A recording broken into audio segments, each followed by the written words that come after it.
मौर्योत्तर class के आज के क्लास में हम लोग पढ़ेंगे कि मौर्योत्तर काल में जो जो शासक हमारे देश में थे, जो जो राज किए, उनको हम कैसे पहचानते कि किसने राज किया। अगर राज किया तो उसकी प्रसिद्धि क्या है, उसकी प्रसिद्धि का मूल कारण क्या है। केवल इतिहास में केवल हम लोग कहानी की तरफ पढ़ेंगे तो उससे काम चलने वाला नहीं है। इतिहास के प्रत्येक पात्रों को जानने के लिए हमें साक्ष्य चाहिए। तो कौन कौन सा अभिलेख की शासक के बारे में क्या साक्ष्य देता है, चाहे शुंग की वंश की बात करेंगे या कण्व की वंश करें, सतवाहन की बात करें, कुषाण की वंश की बात करेंगे। माने मौर्योत्तर काल में सभी शासकों ने कौन कौन सा अभिलेख खुदवाया या कौन सा अभिलेख किस शासक से संबंधित है, उस शासक ने उस पर कौन से लिपि में उसे खुदवाया और उसकी मुख्य विशेषता क्या थी। तो इसमें सबसे पहले हम पढ़ेंगे भरहुत लेख। इसमें भरहुत लेख के बारे में जानेंगे, जिसे भरहुत वेदिका लेख के नाम से हम जानते हैं या भरहुत लेख के नाम से। पेज सामने रखो, नज़र सबका पेज पे एकदम रहना चाहिए। तुम्हारा कान मेरे तरफ होगा और आँख तुम्हारे नोट्स पे होगा। अब वीडियो देखने वाले आँख कान दोनों इसी पर ध्यान रखोगे तुम लोग। तो भरहुत वेदिका लेख की अगर हम बात करते हैं तो भरहुत वेदिका लेख में देखेंगे यह मध्य प्रदेश सतना ज़िले में है। काफ़ी इंपॉर्टेंट सिविल सर्विसेज की अगर हम बात करें तो मात्र ऑफिसर सिक्योरिटी एग्ज़ाम में या एसएससी वगैरह तक के लेवल में पूछ देता है भरहुत लेख कहाँ से संबंधित है। क्या लिखेंगे हम लोग? मध्य प्रदेश से। मध्य प्रदेश में कहाँ? सतना जिला। अब यूपीएससी में घुसते हैं हम लोग, ये भरहुत वेदिका लेख किस शासक से संबंधित है तो पुष्यमित्र शुंग से, मैंने शुंग वंश से संबंधित है। और शासक की बात करेंगे तो किससे? Pushyamitra Shunga. 2nd century BC का यह अभिलेख है जिसकी भाषा क्या है? प्राकृत है और ब्राह्मी लिपि हो गई। ठीक है ना जी। तो भाषा हो गया प्राकृत और लिपि हो गया ब्राह्मी। इसकी विशेषता क्या है तो पुष्यमित्र शुंग ये धर्म सहिष्णु शासक है क्योंकि वह ब्राह्मण मतावलंबी होते हुए भी बौद्ध भिक्षुओं को दान दिया है। और इस तरीके से ये बताता है कि पुष्यमित्र शुंग माने समझिए है बौद्ध माने ब्राह्मण धर्म का, लेकिन बौद्ध भिक्षुओं को भी वो दान दिया है। और दूसरे नंबर कहता है कशार्पण सिक्का दान देने में की चर्चा की गई है। आहत माने जारी है। ठीक है ना। आहत सिक्का कब से है बोलो? मौर्यों के काल से ही जारी है वो, और वो सिक्का आज के डेट में भी वो जारी है। और एक कशार्पण सिक्का जो है वह दान देने की बात इसमें की गई है। माने किस सिक्के को दान देता है वो? कशार्पण सिक्का। सोने का सिक्का है ये, बच्चे याद रखेंगे। और आर्थिक संगठन की गतिविधि जारी है। उस समय जो भी आर्थिक संगठन है उसकी भी गतिविधि जारी है। माने लोगों का आर्थिक संगठन बना हुआ है व्यापार वाणिज्य करने के लिए। जैसे आज के डेट में व्यापारी मिलकर एक संगठन बनाते हैं, उस समय भी व्यापारियों का एक संघ बना हुआ है। यहाँ इन्वर्टेड कॉमा में छोड़े हैं, नोट्स से हम तुम्हें बता देंगे, उसको देख लोगे तुम लोग। ठीक है ना। तो इस तरीके से पुष्यमित्र शुंग की चर्चा अगर करेगा तो कौन? भरहुत वेदिका लेख याद रखेंगे हम लोग। अब इसके अगले लेख की बात करते हैं हम लोग इसमें से कि अयोध्या लेख। उत्तर प्रदेश से अयोध्या लेख प्राप्त हुआ है जो शुंग के 6ठी पीढ़ी माने धंग देव का लेख है। ये पुष्यमित्र के बारे में भी माने बीसी में ये बताता है। होता क्या है कि कभी कभी कोई व्यक्ति अपने खानदान वालों की चर्चा करता है कि मेरे दादा परदादा ऐसे थे, हम शासक हैं लेकिन दादा का चर्चा कर दिए। उसी प्रकार इसमें शुंग वंश के कौन सा पीढ़ी? 6ठा पीढ़ी है ये, धंग देव का लेख है ये। और सबका अब ये जो भी आएगा इसकी प्राकृत भाषा होगी, लिपि ब्राह्मी होगी। और इसमें बताया गया अयोध्या लेख में कि पुष्यमित्र शुंग पहले मौर्य का सेनापति था। काफ़ी इम्पोर्टेंट, ये परीक्षा में सिविल सर्विस में पूछता है कि पुष्यमित्र शुंग मौर्य का सेनापति था। किस स्रोत से पता चलता है तो कौन सा स्रोत से पता चलेगा? अयोध्या लेख से। पुष्यमित्र शुंग उत्साही ब्राह्मण मतावलंबी था। माने ब्राह्मण मतावलंबी था, उत्साही था, क्योंकि उसने 2 अश्वमेघ यज्ञ संपन्न करवाया। महाभाष्य में भी इसकी चर्चा है कि उसने अश्वमेघ यज्ञ कराया, और अयोध्या लेख में भी इसकी चर्चा की गई। तीसरा है कि पुष्यमित्र मौर्य काल के पशुवध पर सीमित एंड समाजस के पूर्ण रोग के नियम को हटा लिया। माने इसने बताया था कि पुष्यमित्र शुंग के समय में जैसे अशोका द ग्रेट ने क्या कर दिया था? पशुवध पर पूरा रोक लगा दिया था बच्चे। माने और इस तरीके से इसने पशुवध पर सीमित इसने रोग के नियम को हटा दिया। मैंने बता दिया कुछ पशुओं का वध कर सकते हैं और कुछ पशु का वध करना हमेशा के लिए अभी मनाही है। और समाजस के पूर्ण रोग के नियम को भी इसने हटा लिया। और समाजस में है कि मैंने समझो कि किसी सामूहिक स्तर पे अगर उस समय जो पशुओं की बलि दी जाती थी उसको बोलेंगे, तो उसको इसने क्या किया, हाँ हटाया, और कुछ को मैंने जारी रखा, कुछ को हटाया। और इस तरीके से हम आगे पढ़ेंगे घोसुंडी लेख। अगला लेख कौन सा पढ़ेंगे हम लोग? यह घोसुंडी उदयपुर राजस्थान से प्राप्त है। ये जगह के नाम पर ही है घोसुंडी लेख, जो राजस्थान के उदयपुर जिला के घोसुंडी जगह से मिला है। स्थानीय राजा का लेख है, संबद्ध है शुंग वंश से। मैंने कोई स्थानीय राजा वहाँ का है जो किस वंश से संबंधित मैंने बातें बताता है, शुंग वंश से संबंधित। वही भाषा प्राकृत है, लिपि ब्राह्मी है। तो बताता है ये घोसुंडी लेख कि शुंग के पास पूर्वी राजस्थान रहा है। चूँकि वहाँ से घोसुंडी राजस्थान से मिलने के कारण और वहाँ से जो लेख मिलता है उसमें शुंग वंश की चर्चा किया गया है। जाहिर सी बात है कि शुंग वंश कहाँ तक है, पूर्वी राजस्थान तक। दूसरा, सर्वतात ब्राह्मण मतावलंबी है। एंड मैंने उस समय वो सभी जितने हैं वो सब के सब कौन है जी, ब्राह्मण मतावलंबी है।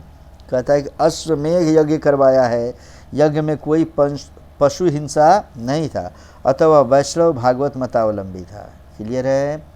विष्णु धर्म का उपासक बताने का साक्ष्य पुष्यमित्र शुंग के बारे में कौन सा भी लेख देता है, घोसुंडी लेख। अब विष्णु भागवत एकीकरण का प्रमाण का भी साक्ष्य देता है घोसुंडी लेख। तो राजस्थान में शुंगों की सत्ता था, कौन बताता है, घोसुंडी लेख। और विष्णु मतावलंबी था, ये भी कौन बताता है, घोसुंडी लेख।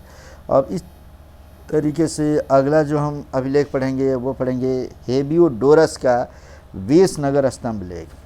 तो ये विसनगर या विदिशा या सांची के निकट मध्य प्रदेश में शुंग काल का है, लेकिन शुंग का नहीं है। खूब बढ़िया समझेंगे, शुंग काल का यह लेख है लेकिन शुंग का नहीं है।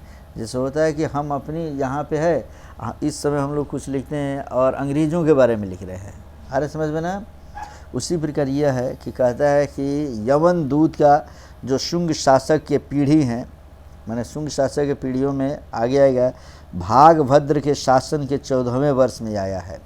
यवन दूत माने यवन दूत समझो कि यूरोप के क्षेत्रों में से यवन से माने यवन देश है, वहाँ से जो आए हैं यवन का दूत, उसने इसको लिखा है। ठीक है ना जी। हाँ, हेबियोडोरस, तो इस तरीके से वो वहाँ का व्यक्ति ही है। कहता है इसमें से हेबियोडोरस को ही हेलियोडोरस के नाम से भी इसमें दिया गया है। याद रखेंगे, इसके कई नाम हैं, जैसे विदिशा स्तंभ लेख। जहाँ दिखाई नहीं दे रहा है वहाँ लिखते चलो। इसका पहला नाम क्या हो जाएगा, विदिशा स्तंभ लेख। इसी का नाम है गरुड़ स्तंभ लेख। इसी का नाम है बेसनगर हेलियोडोरस स्तंभ लेख। यह हेलियोडोरस को हेबियोडोरस वहाँ लिखा गया है। ठीक है ना जी। और इसमें 2 व्यक्ति का उल्लेख है। पहला, अंत्य लिखित राजा, माने ये अंत्याल का माने क्रीडस है, ये नाम है अंत्याल क्रीडस। याद रखेंगे, अंत्य लिखित राजा कौन है, अंत्याल क्रीडस। और दूसरा शुंग राजा भागभद्र, जो नॉर्थ वेस्ट पर शुंग का कब्जा था, उसकी बातें ये करता है। खूब बढ़िया इसको समझेंगे। यवन दूत है जो बताता है कि अंत्य लिखित राजा अंत्याल क्रीडस, लिख लिए, अंत्याल क्रीडस। और दूसरा शुंग राजा भागभद्र का इस क्षेत्र पे नॉर्थ वेस्ट पे पहले कब्जा था, वो बताता है। समझ में आ गया ना जी। पहला ज्ञात यूनानी जो दैव अदैव वासुदेव का अनुयायी है, भागवत धर्म को मानने वाला। मैंने समझो कि जो यूनान का जो समझ लो कि ये शासक है, यमन का जो दूत है, वो बताता है कि वहाँ का होने के बावजूद भी, एक विदेशी होने के बावजूद भी, और यहाँ के देवी देवता में किसको मानता है, ये देवों के देव देव वासुदेव को ये मानने वाला है। और स्तंभ पर गरुड़ की आकृति है, जो ईसा पूर्व विष्णु माने वासुदेव एकीकरण का प्रमाण है। माने ये बताता है कि स्तंभ पर गरुड़ की आकृति है, तो ये बताता है कि ईसा पूर्व के जो विष्णु है और वो वासुदेव जो है, माने सब माने एक रूपता बताने की कोशिश किया है। समझ में आ गया ना। ये दोनों एक है। इस तरीके से तुम हेलियोडोरस का 20 नगर स्तंभ लेख कहें या हेलियोडोरस अगर कह दें, इसी को गरुड़ स्तंभ लेख भी कहते हैं। इसमें 2 राजाओं की चर्चा है, एक अंतिलेखित का राजा अंतियाल क्रीडस और दूसरा शुंग राजा भागभद्र। तो इसे हम याद रखेंगे। तो और इसी के साथ शुंग वंश के लेख हमारे अभिलेख खत्म हो गए। अब हम पढ़ेंगे कनु का कोई लेख नहीं है। कनु वंश जो शुंग वंश के समापन पर कौन सा वंश आया था? कनु वंश। तो कनु वंश का कोई अभिलेख नहीं है। लेकिन अब लेख है इंडो ग्रीक का लेख है। इंडो ग्रीक हमारे इंडिया से भी संबंधित है और ग्रीक से भी, रोम से भी संबंधित है। ये दोनों मिलकर भारत के उत्तर पश्चिम में जो राज करते हैं क्या कहलाते हैं? वे इंडो ग्रीक। तो उसमें का एक लेख है रेह लेख, जो मिला है कहाँ से बोलो? फतेहपुर उत्तर प्रदेश से, माने फतेहपुर सीकरी जो है वहाँ से मिला हुआ है। कौन सा लेख? रेह लेख। काफ़ी इम्पोर्टेंट, इसे याद रखो तुम लोग। इंडो ग्रीक शासक मिनिंडर का, इंडो ग्रीक शासक में सबसे महत्वपूर्ण कौन है? मिनिंडर। उसे हम निश्चित रूप से याद रखेंगे बच्चे, बार बार सिविल सर्विसेज में ये पूछता है। और 115 BC से लेकर 90 BC का माने ईस्वी पूर्व तक का ये लेख है, जो है प्राकृत भाषा में, ठीक है ना जी। और लिपि क्या है इसकी? ब्राह्मी, माने लैंग्वेज प्राकृत है। और इसकी स्क्रिप्ट है गैर ब्राह्मी खरोष्ठी लिपि, याद रखेंगे। माने ब्राह्मी लिपि में भी है, गैर ब्राह्मी लिपि में भी है और खरोष्ठी लिपि में भी है। थोड़ा सा मैं फिर से तुम्हें बता दूं, हमारे देश में जो रहेगा लिपि वो ब्राह्मी लिपि। जैसे पश्चिम में जाएंगे वहाँ खरोष्ठी लिपि मिलेगा और थोड़ा निकलेंगे तो अरमाइक लिपि मिलेगा। आ रहा समझ में ना? तो चूँकि हम पश्चिम की तरफ चले गए हैं तो पश्चिम की तरफ जाएंगे तो कौन सी लिपि मिलेगा? खरोष्ठी लिपि भी वहाँ मिलेगी। हमारे देश की तरफ की चीज़ों को ब्राह्मी लिपि में, और वहाँ जाएंगे तो गैर ब्राह्मी। गैर ब्राह्मी में कौन कौन आ जाएगा? खरोष्ठी और अरमाइक। तो उसमें से कौन सी लिपि में ये लिखा गया है?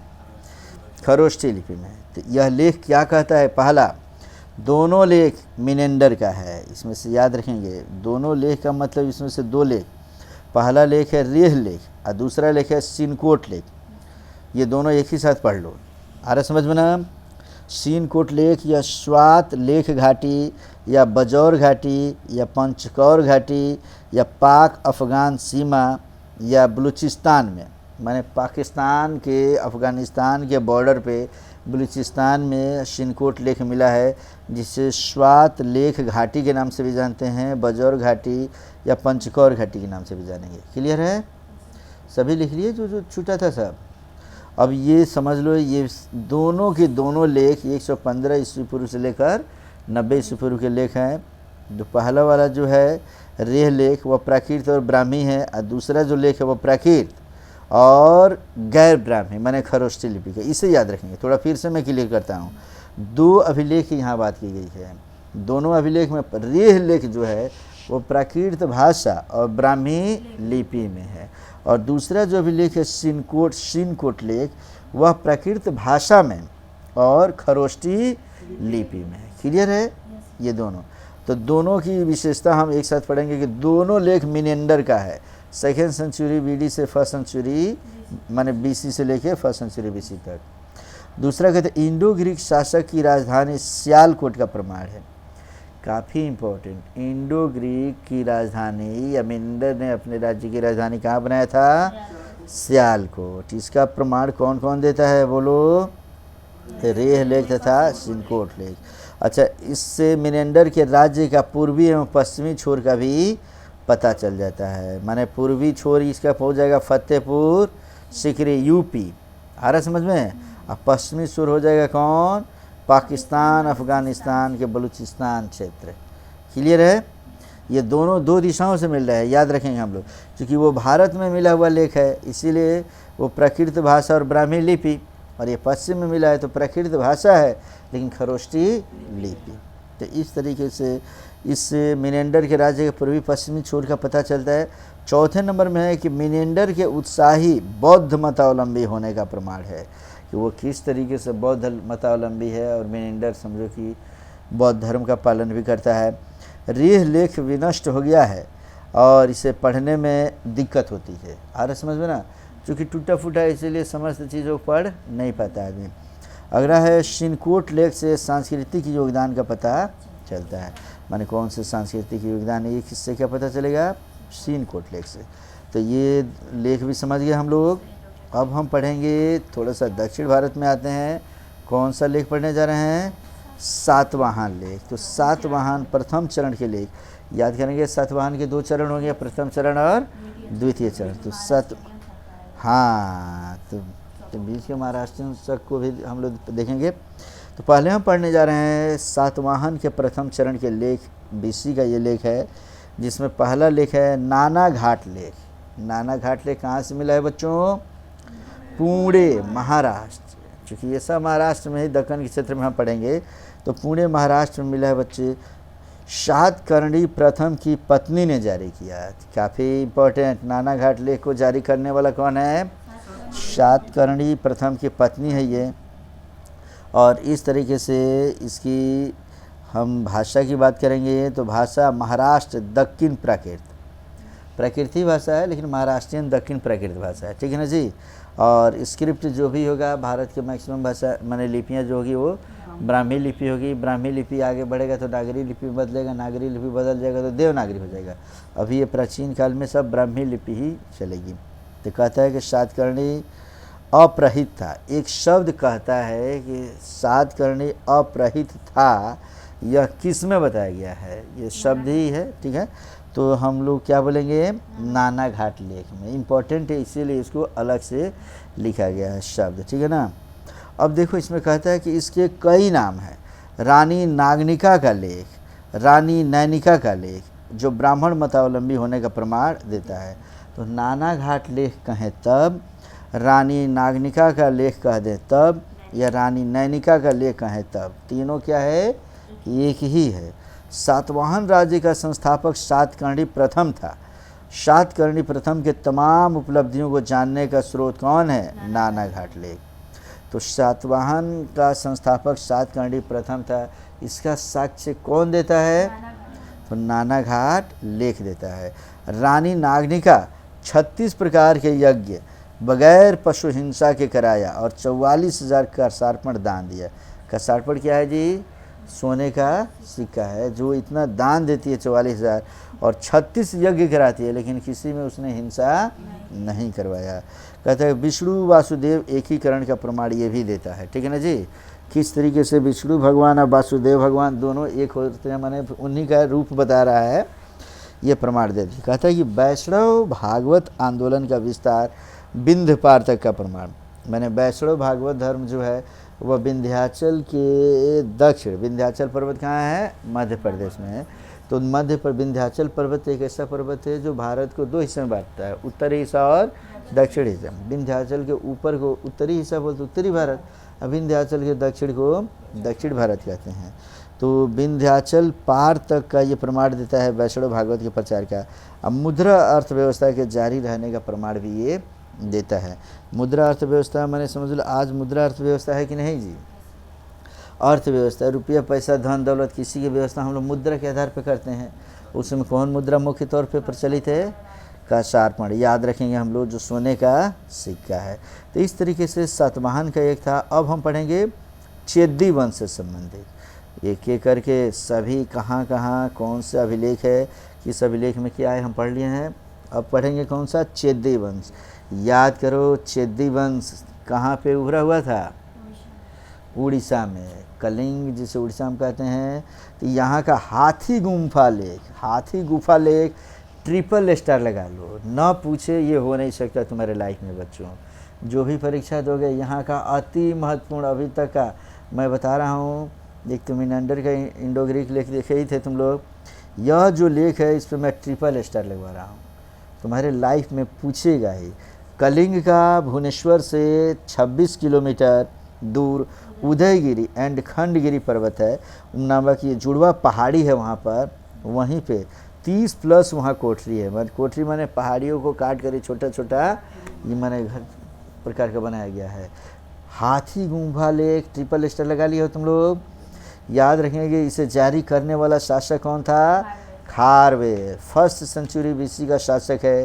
रानी गुम्फा, गणेश गुम्फा, अनंत गुम्फा, हाथी गुम्फा में एक है कौन, हाथी गुम्फा लेख। हाथी गुफा को ही हाथी गुम्फा भी कहते हैं। वहाँ कई गुफाएं हैं, समझ में आ रहा है ना तुम लोग को? कौन कौन? रानी गुम्फा, गणेश गुम्फा, अनंत गुम्फा और हाथी गुम्फा। तो कहते हैं इसमें से देख लो कि इसके भाषा क्या होगी, तो लैंग्वेज इसका प्राकृत है, भाषा प्राकृत है। लिपि क्या होगा जी? ब्राह्मी। बिना सोचे समझे जान लो कि भारत और भारत के माने पूर्वी हिस्से में जो भी लिपि होगी ब्राह्मी लिपि। भारत के पश्चिम में जाएंगे तो खरोष्ठी लिपि, थोड़ा सा और बढ़ेंगे तो अरमाइक लिपि। आ रहा है समझ में? अब विशेषता इसकी पढ़ेंगे। हाँ हाँ, उससे इतना पाकिस्तान बढ़ेंगे, पाकिस्तान से थोड़ा सा और पश्चिम की तरफ जाएंगे। अब आगे पढ़ते हैं खारवेल का पूरा परिचय कि महामेधवाहन माने चेदी वंश का ये है, माने चेदी वंश का शासक था खारवेल। ये कौन साक्ष्य देता है? हाथी गुम्फा अभिलेख। हाथी गुम्फा अभिलेख किस शासक से संबंधित है? खारवेल से संबंधित है। सामान्य एसएससी का तो महत्वपूर्ण क्वेश्चन है बच्चे, याद रख लेना तुम बीपीएससी एसएससी में। अच्छा, इसके संस्थापक महामेधवाहन थे, याद रखेंगे कि चेदी वंश के संस्थापक कौन थे? महामेधवाहन। ये भी समझो कि कौन साक्ष्य देता है? हाथी गुम्फा लेख। वो वंश है और ये राजा है। महामेधवाहन क्या है? राजा है। जैसे खारवेल राजा है वैसे महामेधवाहन क्या है जी? राजा है। अब आगे कहता है इसी वंश के तृतीय शासक ला, पॉलिटी, मैथ, ग्रामर, मुद्रा विज्ञान का जानकार था और 15 वर्ष में युवराज 24 वर्ष में शासक बना। कौन? खारवेल। माने खारवेल एक विद्वान शासक है बच्चों, और वह समझ लो कि माने कानून का भी जानकार है, राजनीति का भी जानकार है, मैथ का भी जानकार है, ग्रामर का भी जानकार है। तो ग्रामर में GRAMAR होगा, इसे देख लेना तुम लोग, स्पेलिंग ग्रामर का गलत है, इसे सुधार लोगे तुम लोग। अब मुद्रा विज्ञान का भी जानकार है। कितने वर्ष में युवराज बना है वो? 15 वर्ष में बना है और 24 वर्ष में वहाँ का शासक बन गया। इसी में बताया गया कि शासन के 14वें वर्ष तक जितनी लड़ाइयाँ लड़ी सब का इसमें जिक्र है। कौन कौन? अस्सिक का युद्ध, मुशिक का युद्ध, भोज का युद्ध, राष्ट्रीय का युद्ध, सातवाहन का युद्ध, पांड्य से युद्ध, शुंग से युद्ध। मैंने समझ लो कि छोटा मोटा नहीं है। कलिंग का ऐतिहासिक रह में उसको निकाल कर स्विच ऑफ कर लेने तो जाके बात कर लो तुम। तो इस तरीके से कलिंग का ये जो चेदी वंश है, ये वही चेदी वंश है जो समझ लो कलिंग साम्राज्य के नाम से मौर्य काल में जाना जाता था।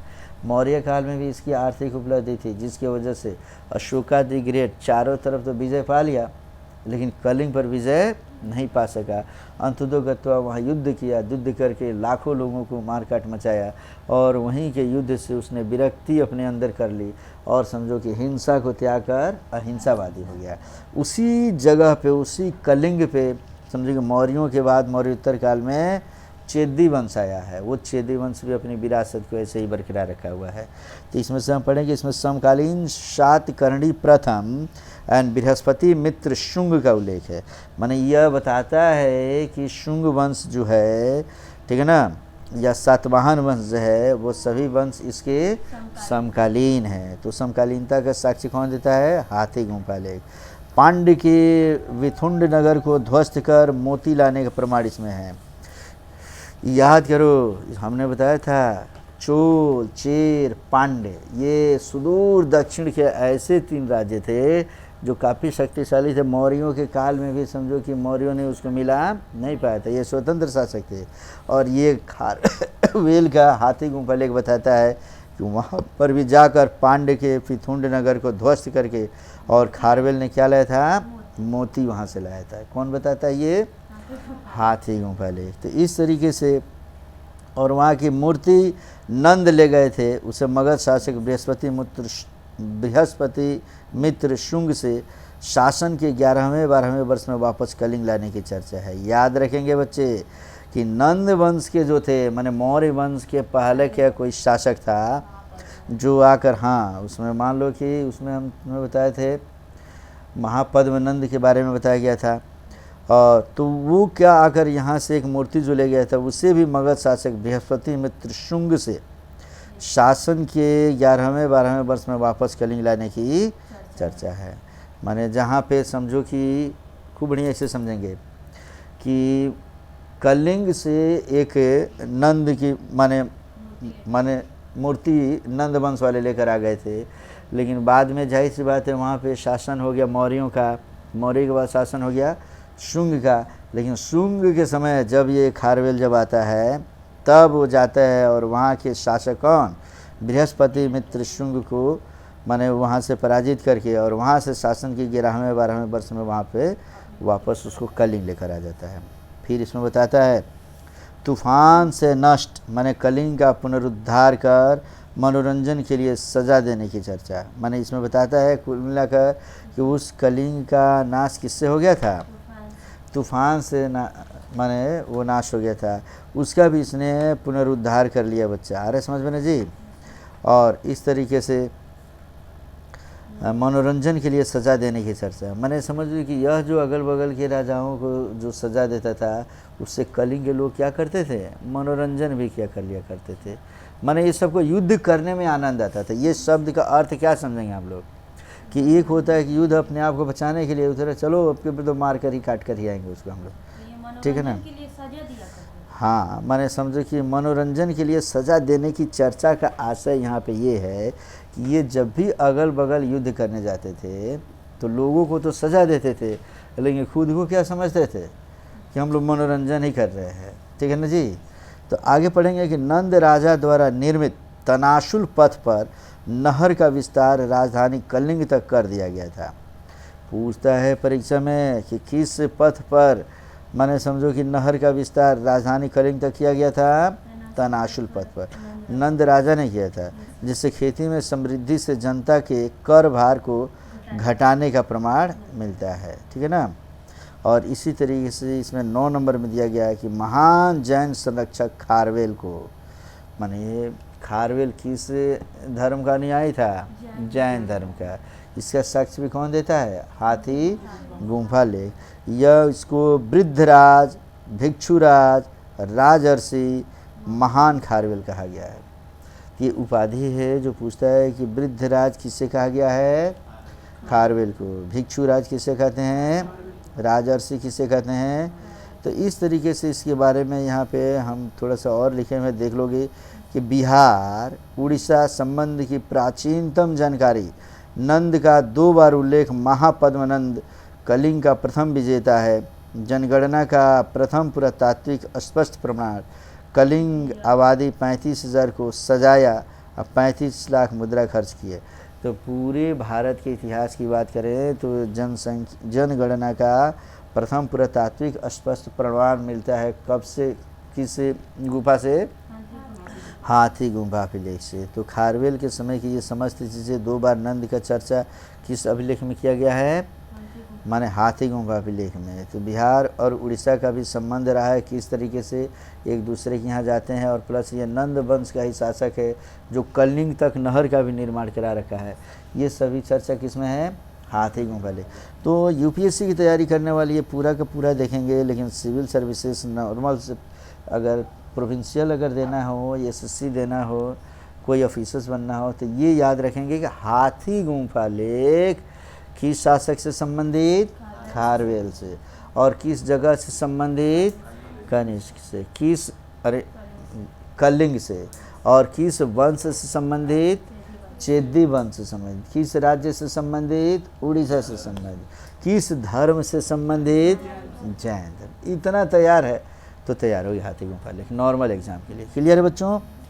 तो अब हम इसके बाद पढ़ने जा रहे हैं, ये जो आबादी 35,000 को सजाया। हाँ, मैंने ये बताने की कोशिश किया है कि मैंने पूरा तात्विक सूत्र कलिंग आबादी 35,000 को सजाया। मैंने ये बताता है कि जब वहाँ जैसे मान लो कि और सब पुस्तकों में हम पढ़ते हैं, जैसे राम की बातें करते हैं कि जब वो आते हैं तो अयोध्या को कैसे सजा दिया जाता है, उसी तरीके से मैंने 35,000 आबादी की संख्या सभी के सभी मुहूर्त पे क्या किया है, सभी के घरों को 35,000 की आबादी को क्या किया गया है, सजा दिया गया है। और उसमें सजाने में खर्च भी कितना किया गया है, 35 लाख मुद्रा खर्च किया गया है। क्लियर है बच्चों। तो अब हम पढ़ने जा रहे हैं इसका कुषाण वंश से संबंधित। अब एडी आ गया, याद रखें ये कुषाण वंश पढ़ने का मतलब एडी, ईस्वी की शुरुआत हो रही है, ठीक है ना जी। अभी तक जो पढ़ रहे थे सब ईस्वी पूर्व की बातें थी, अब ईस्वी बाद। एनो डोमिनी, एडी का पूरा नाम क्या होता है? एनो डोमिनी। एनो डोमिनी का मतलब होता है ईस्वी की शुरुआत हो रही है, ईसा मसीह के जन्म के बाद के काल को हम एडी के नाम से जानते हैं। तो इसमें से जो लेख मिला है सुई विहार लेख, कौन सा लेख? फिर ये सिंध मोहनजोदड़ो के निकट से मिला है। सिंध प्रांत है आज के डेट में, अगर सिंध समझ लो कि प्रांत है कहाँ का? पाकिस्तान का। वहीं पे मोहनजोदड़ो के नज़दीक से मिला है सुई विहार लेख, और वहीं से मिला है सारनाथ बौद्ध प्रतिमा लेख। माने ये उधर नहीं बल्कि ये सारनाथ बौद्ध प्रतिमा लेख मिला है सारनाथ यूपी से। याद करो, ये भी एक प्रकार से माने इसके सीमा को निर्धारित करेगा। दो लेख एक ही साथ हम पढ़ने जा रहे हैं। कनिष्क ने दो लेख जारी किया, कौन कौन? सुई विहार लेख और सारनाथ बौद्ध प्रतिमा लेख। जहाँ सुई विहार लेख पश्चिम में मिलेगा, पाकिस्तान में मिलेगा बच्चों, सिंध मोहनजोदड़ो के नज़दीक। वहीं पूर्वी हिस्से में समझो कि कनिष्क का लेख सारनाथ यूपी से मिलेगा। हाँ, समझ में आ गया? 78 एडी का ये लेख है। समझो कि पहला जो सुई विहार लेख है उसका लैंग्वेज क्या है? प्राकृत, और वहाँ का लिपि क्या हो जाएगा? खरोष्ठी लिपि। आ रहा समझ में ना? लेकिन जो भारत में उत्तर प्रदेश से मिलेगा वो प्राकृत भाषा होगा और लिपि क्या हो जाएगा? तो वहाँ पे प्राकृत भाषा। अब इसके अगले वीडियो में तुम पूछोगे प्राकृत भाषा क्या है, ठीक है ना जी? इसके पहले भी मैं तुम्हें प्राकृत भाषा, चलो पूछ दिया तो मैं बता ही दूँ कि भाषा के बारे में मैं बताया था। प्राकृत भाषा, पाली भाषा और संस्कृत भाषा। तो संस्कृत भाषा तो विशुद्ध संस्कृत हो गया, जिसमें पाली भाषा बिल्कुल क्षेत्रीय भाषा हो जाती है। और जिस भाषा में समझो कि संस्कृत और ये पाली दोनों को मिला देते हैं उससे हम क्या कहते हैं? प्राकृत। आ रहा समझ में ना? ये पहले की वीडियो में, पिछली वीडियो में समझा चुका था मैं तुम्हें, भाषा की शुरुआत कराया था तो, ठीक है ना? माने प्राकृत भाषा में आधा संस्कृत आधा पाली। हाँ, स्थानीय, हाँ, संस्कृत और स्थानीय प्रभाव दोनों क्या होते हैं? मिले जुले होते हैं। अब कहता है ये क्या बताता है बच्चों? सुई विहार लेख और सारनाथ बौद्ध प्रतिमा लेख। तो इसको पढ़ेंगे हम लोग। कनिष्क का पश्चिमी सीमा सिंध एवं पूर्वी वाराणसी रहा है। मतलब पश्चिमी सीमा सिंध, अब पूर्वी सीमा क्या रहा है?